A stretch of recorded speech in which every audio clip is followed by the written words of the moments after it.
అందరికీ నమస్కారము.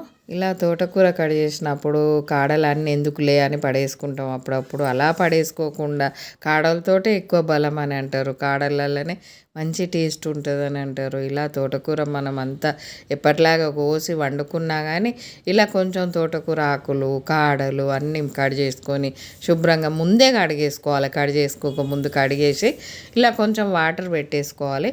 వాటర్ మసులుతూ ఉంటే ఈ కాడలు ఎక్కువ కట్ చేసినవి వేసేసుకొని కొంచెం ఆకు కాడలు కలిపి వేసేసుకొని దీంట్లో కొంచెం సాల్టు, ఒక 4 పచ్చిమిర్చి, టమాటాలు కలిపి మెత్తగా ఉడకనిచ్చేయాలి. మూత అయితే తప్పనిసరి పెట్టుకోవాలి. మూత పెట్టకుండా ఉడికేయకూడదు.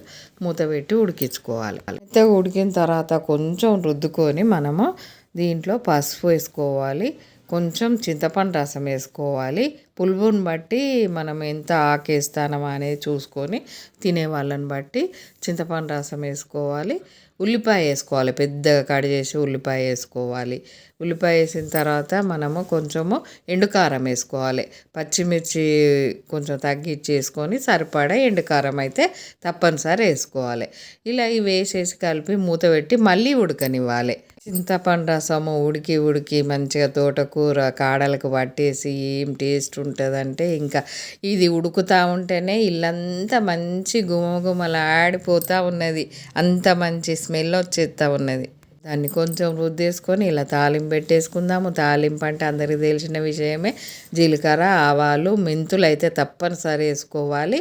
మెంతులు, ఎల్లిపాయలు, కరివేపాకు, ఇలా ఎండుమిర్చి వేసేసుకొని తాలింపు ఇందులో పోసేసి మనం కొంచెం ఉడకనిచ్చేయాలి. మళ్ళీ ఆ తాలింపులో ఈ మనం ఉడికిన తోటకూరని వేసేసి కొద్దిగా ఉడకనిచ్చేయాలి. కొంచెము పులుసులాగా తినేవాళ్ళు బాగా పులుసులాగా ఉంచుకోవచ్చు. కొంచెము మరీ చిక్కటి గుజ్జులాగా ఉంచుకోవచ్చు. చాలా బాగుంటుంది.